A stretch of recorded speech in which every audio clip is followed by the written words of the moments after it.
Meg, how relieved are you? How worried were you at any point within that game? Yeah, it's certainly nice to have a win against a really good team.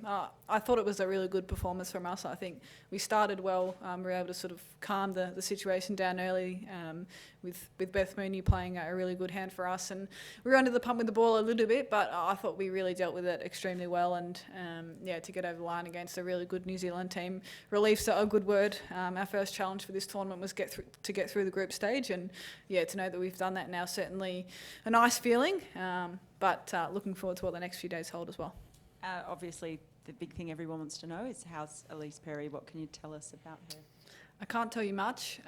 We're not sure at the moment. It's a hamstring, but what the extent of it is, we're not sure. So, really unfortunate for her to have to go off. She's a really tough player, and we'll just have to see what pans out over the next few days. And just a last one from me, just on you didn't decide not to bowl Annabelle. Was there reasons for that?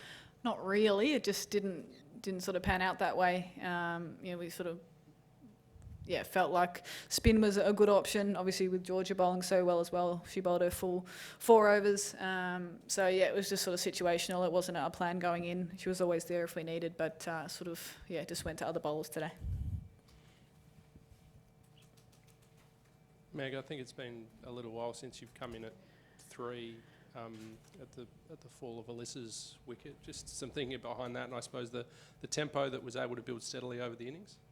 Yeah, that was a decision that we made for this game, purely based on matchups and how I guess New Zealand had bowled throughout their innings in other games, and we felt that I was a better matchup against their sort of bowlers in the first 6. So it's worked pretty well today, I think. But Ash Gardner can do just as good a job, and depending on the situation. So we'll assess depending on our next opponent for the next game, and that might happen again. It might be different. We'll just have to see. And obviously Georgia bowled very well today, but the increasing role of spin over the tournament, it seems. I mean, obviously you lost Taylor, and there's obviously a cloud over Elise, but the pitches as well, it seems to have been, spin has played a much bigger role perhaps in this tournament than some people maybe expected. Perhaps, yeah. I think as the tournament goes on, obviously the wickets are played on a lot more and they become a little bit slower and lower. And I guess pace off the ball makes it more difficult for the batters to create it. So that seemed to work for us today. And I guess it just depends on where you're playing the SCG. I guess we're not really sure what we're going to get. There's been no games on there so far. So, we'll just have to look at that. But I think spin's played a massive role across T20 cricket for a long time now. And I guess when you are under the pump and as batters, you've got to sort of force the issue a little bit. It is more difficult to do it against the slower pace. Georgia, obviously you've been a bit in and out of the side of late. Did you sort of cast your mind back to, say, the West Indies tour in September when you came on to bowl today in terms of, the things you can do well and have done well for Australia?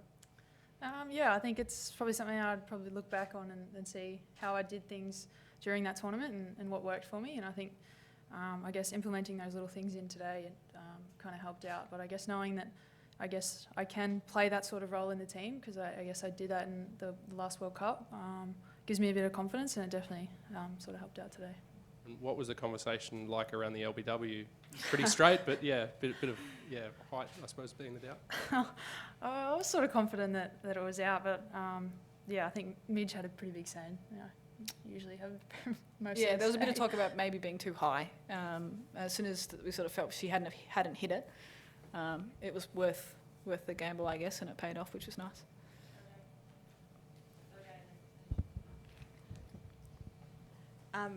Georgia, it looked like you and Midge sort of pat each other on the back after the Divine dismissal. What was the plan there? That's probably something that's been in the works for a little bit. I've sort of changed around my strategy going into, I guess, T20 cricket. Just planning around, I guess, if I see the batter coming at me, I guess chucking one wide, and it worked out for me today, which was quite good. But it's been tough going, and it's finally good to get one.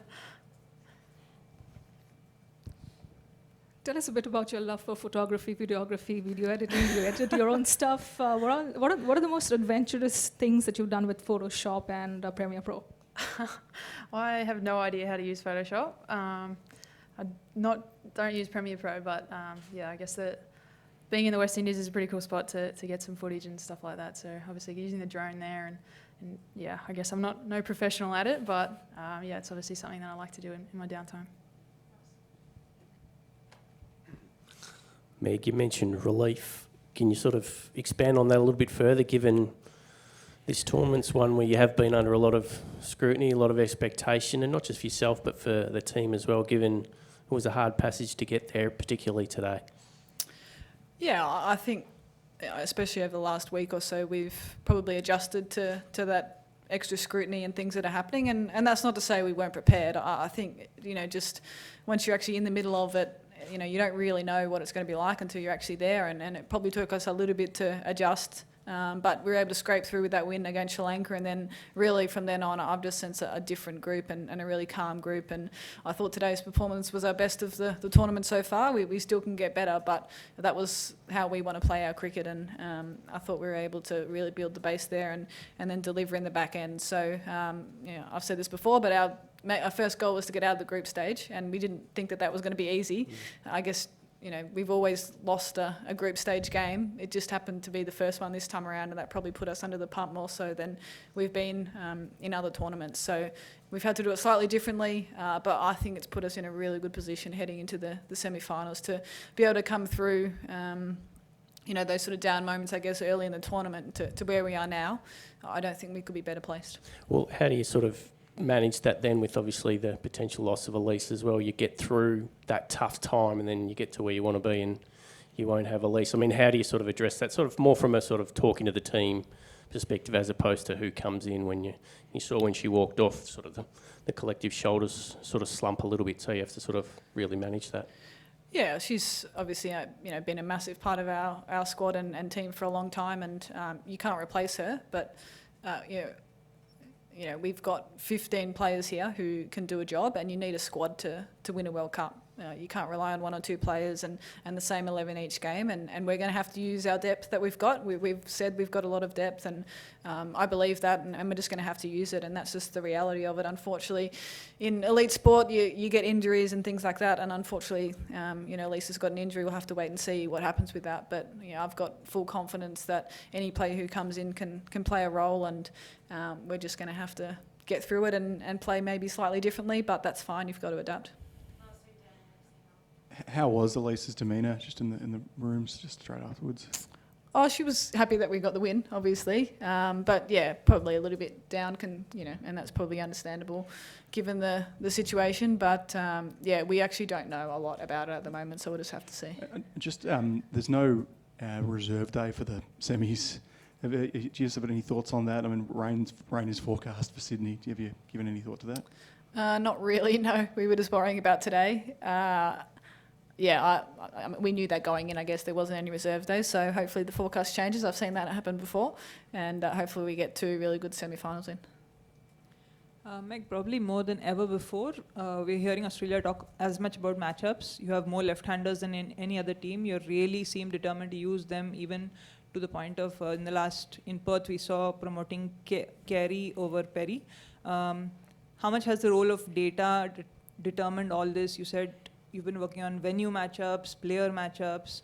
Has the role of that data analysis come in even more in the last couple of years since the last T20 World Cup? I believe Sunny in your team is the one who provides that. So what's his role been like in the back room? Yeah, there's no doubt there's been a lot more time going into data and watching games, and there's so much footage now these days that you can't really hide. And we put a lot of time into that, and we try and have a look at what the venue does and what the matchups are. But when we actually do get to the games, we go in with a plan, but we also go with gut feel as well. And that's essentially what happened in Perth with Carey coming in instead of Perry. It was just sort of a situational sort of thing. So I think it's important that you look at the data and you're prepared, but T20 cricket changes so quickly that you need to be able to adjust, and a lot of it is on gut instinct, and that's sort of what we want to keep doing as well, because if you just go in with one plan and you want to stick to it, I think you'll come unstuck pretty quickly. Have you as a captain ever gone against what the data says with your gut, and how has that played out, or vice versa? Has the data supported your gut? A little bit of both. Sometimes I do things and I don't get it right, and sometimes I do something differently and it works. It's hard to tell. I think captaining in T20 cricket is a lot on instinct and what you think is going to be the best matchup. But you obviously have got your ideas going in, so it's finding the balance between that. And sometimes you get it right, and sometimes you don't. Any example you remember?